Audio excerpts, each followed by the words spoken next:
Bismillahirrahmanirrahim. Assalamualaikum warahmatullahi wabarakatuh. Alhamdulillahirrahmanirrahim. Puji syukur mari kita panjatkan bersama kehadirat Allah Subhanahu wa taala, yang mana sampai pada kesempatan kali ini kita sekalian masih diberi kesehatan, serta tentunya masih diberi kesempatan untuk kita dapat menjalankan salah satu perintah agama, yaitu menuntut ilmu. Dan dalam kesempatan kali ini, sebelum saya sampaikan materi tentang hadis, sebuah pengantar, marilah kita bersama-sama membaca doa terlebih dahulu. Mari kita bersama-sama berdoa memohon kepada Allah Subhanahu wa taala semoga kita senantiasa dalam lindungannya, dan semoga apa yang telah kita dapatkan selama ini serta apa yang akan kita dapatkan nanti senantiasa menjadi ilmu yang bermanfaat untuk diri kita, keluarga, agama, bangsa, dan negara, dan semoga segala hajat kebaikan yang kita miliki diberi kemudahan dan akhirnya dikabulkan serta mendapat ridha Allah Subhanahu wa taala. Ala hadhihi as-salihah al-fatihah. Alhamdulillahirabbil alamin arrahmanir rahim maliki yaumiddin iyyaka na'budu wa iyyaka nasta'in ihdinas siratal mustaqim siratal ladzina an'amta 'alaihim ghairil maghdubi 'alaihim waladdallin rabbil wal walidayni wal mu'minina amin. Bismillahirrahmanirrahim. Raditu billahi rabba wa bil islami dina wa bi muhammadin nabiyya wa rasula rabbi zidni ilma warzuqni fahma amin ya rabbal alamin. Pada kesempatan kali ini saya akan menyampaikan terkait hadis, tapi hanya pengantar saja. Jadi kita tahu bahwa ilmu hadis atau ulumul hadis itu ilmu yang tidak sederhana. Sebenarnya dalam kajian ilmu hadis, jadi dalam hadis itu ada ilmu hadis, ilmu yang memang berfungsi atau memiliki manfaat untuk memetakan hadis. Kenapa Pak harus dipetakan? Karena dalam sejarah perkembangan sumber-sumber hukum Islam yang kita tahu sumbernya Al-Quran dan hadis, itu banyak sekali upaya-upaya memalsukan hadis. Oleh karena itu kemudian muncul ulumul hadis yang menjadi salah satu ikhtiar para ulama untuk memastikan keautentikan hadis. Makanya ada banyak hadis-hadis yang kemudian memiliki derajat sahih, hasan, dhaif dan sebagainya. Itu ulumul hadis, tapi saya tidak akan bicara itu secara detail, tapi hanya sekilas saja tentang hadis. Oke, langsung saja. Ada istilah hadis, ada istilah sunnah, ada istilah khobar, dan ada istilah asar. Mungkin kita memang familiar sekali dengan hadis Nabi, sunnah. Oh, tidak sesuai sunnah. Oh, ini tidak sesuai dengan khobar sahabat. Oh, tidak sesuai asar Nabi dan sebagainya. Nah, terkadang kita familiar dengan satu istilah, tapi ketika kita ditanya atau diminta untuk menjelaskan tentang maksud dari istilah tersebut, kita terkadang blank, kosong. Hadis itu apa? Ya hadis perkataan Nabi. Lah kalau sunnah, ya pokoknya kona. Khobar, ya kona Nabi. Jadi banyak istilah-istilah sederhana yang kita familiar sekali dengan istilah itu, tapi kemudian kita tidak tahu ketika disuruh mendefinisikan. Oleh karena itu dalam pengantar ini saya ingin memberi sedikit penjelasan terkait istilah-istilah yang familiar di telinga kita. Ada hadis Nabi, ada sunnah Nabi, terus bedanya apa? Enggak ada bedanya lah. Kalau enggak ada bedanya, kenapa harus menggunakan istilah yang berbeda? Harusnya kan begitu. Oke, langsung saja. Yang pertama hadis. Hadis menurut bahasa sesuatu yang baru atau berita. Jadi sesuatu yang baru itu dikatakan secara bahasa itu disebut hadis juga. Makanya dalam sifat mohal Allah itu ada kudus, sesuatu yang baru. Jadi hadis secara bahasa itu baru. Jadi segala sesuatu yang baru kita bisa katakan. Termasuk hadis Nabi yang kullu muhdatsatin bid'ah wa kullu bid'ah dalalah itu penggunaan redaksi yang memiliki kata dasar hadis.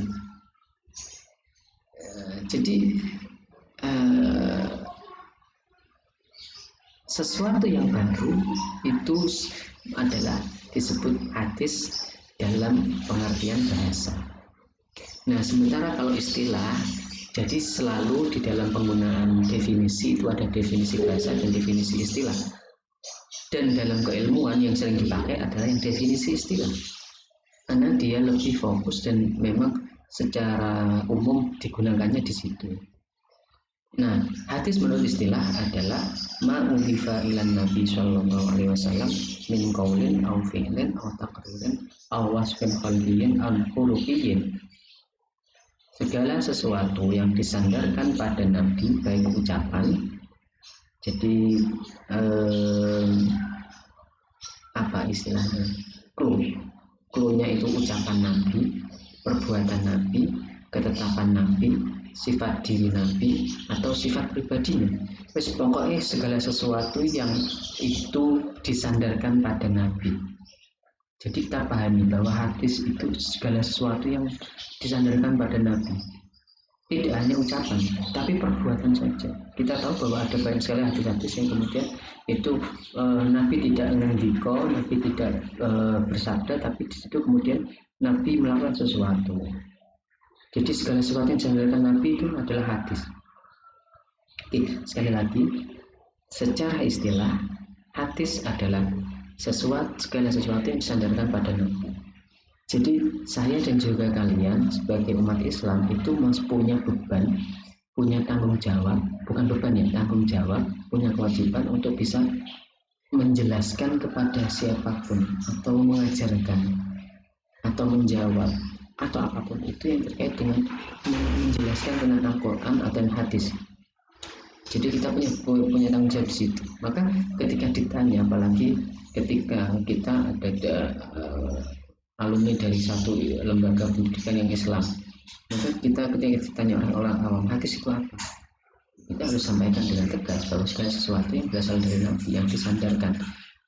Jadi yang disandarkan tidak hanya berasal, disandarkan kepada Nabi. Bahkan perbuatan pun kemudian juga menjadi hadis. Nah, kemudian istilah kedua adalah khobar. Lagi-lagi definisi di sini juga secara bahasa dan juga istilah. Khobar secara bahasa adalah kabar, berita, informasi, sesuatu yang disampaikan kepada seseorang kepada orang lain. Khobar, kabar. Kabar itu apa dong? Saya mendapat kabar bahwa itu berarti informasi. Sesuatu yang disampaikan seseorang kepada orang lain. Jadi khobar secara bahasa itu kabar, berita, informasi, sesuatu yang disampaikan kepada seseorang kepada orang lain. Sementara secara istilah dalam ilmu hadis, khobar adalah sama dengan hadis. Ini pendapat jumhur ulama. Jumhur ulama itu mayoritas ulama. Mayoritas ulama menyamakan antara khobar dengan hadis. Namun ada yang membedakan. Perbedaannya apa? Kalau hadis itu dari Nabi, kalau khobar bisa untuk Nabi atau yang lain. Jadi untuk yang minoritas ulama, jadi ada istilah jumhur, ada istilah jadi mayoritas ulama dan minoritas ulama. Khobar itu kalau yang jumhur dalam ilmu hadis menyatakan bahwa ya khobar itu sama dengan hadis. Tapi ada yang membedakan, bedanya apa?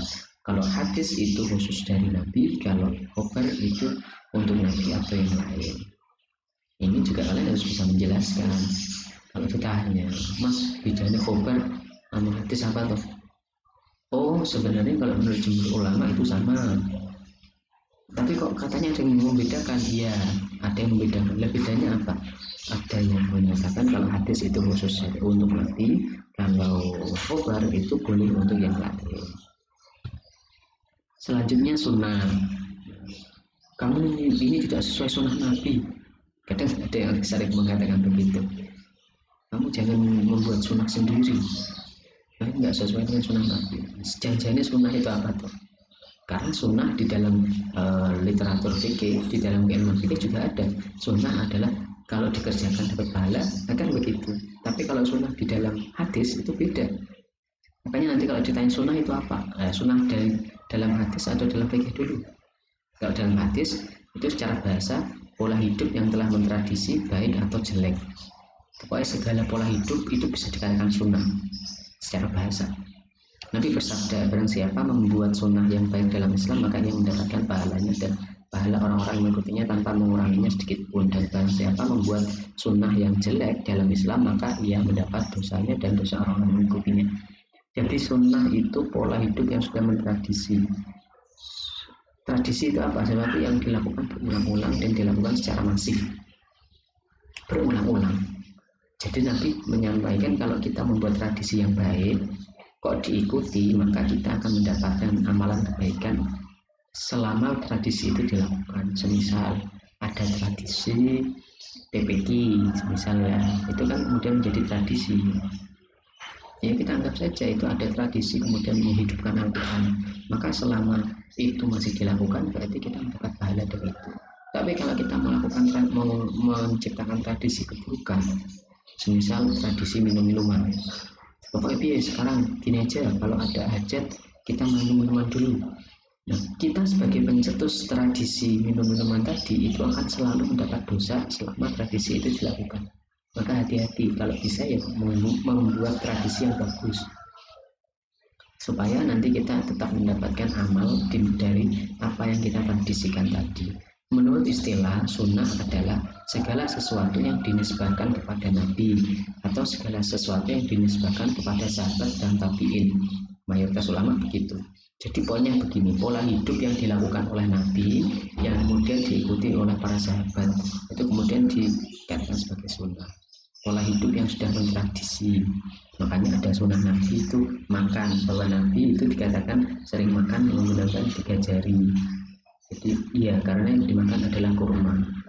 Ini pola hidup. Mungkin cara berpakaian Nabi, mungkin cara jalan Nabi, mungkin cara Nabi kemudian menyuguh tamu. Tapi pada dasarnya sesuatu yang dilakukan bersama yang sudah mentradisi itu sunnah. Kemudian yang terakhir yaitu terkait asar, hamzah, ta, kemudian roh. Secara bahasa itu sisa, bekas, mantan, dampak, labet. Jadi secara bahasa artinya itu ada sisa, bekas, mantan, dampak, dan labet. Jadi kalau misal kalian agak latah atau ingin menggunakan bahasa Islami, bahasa Arab, menyebut mantan itu bisa dengan menyebut asar. Dia itu asarku, mantanku.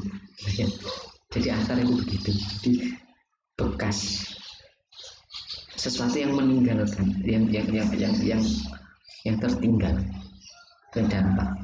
Adapun secara istilah sama dengan hadis, namun ada juga yang menyatakan beda. Perbedaannya tetap pada jika hadis hanya untuk Nabi, sedangkan asar bisa Nabi dan yang lain. Jadi hampir sama dengan yang khobar tadi. Tapi asar ini sifatnya lebih luas karena bekas labet. Bisa jadi labet itu berupa benda, bisa jadi berupa sesuatu yang memang itu sifatnya membekas. Jumhur ulama menyatakan hadis, khobar ataupun sunnah itu semuanya adalah asar. Jadi asar ini adalah dia, kalau kita ibaratkan ada lingkaran besar itu namanya asar, di mana di dalam lingkaran besar itu ada hadis, ada khobar, ada sunnah. Karena hadis itu juga adalah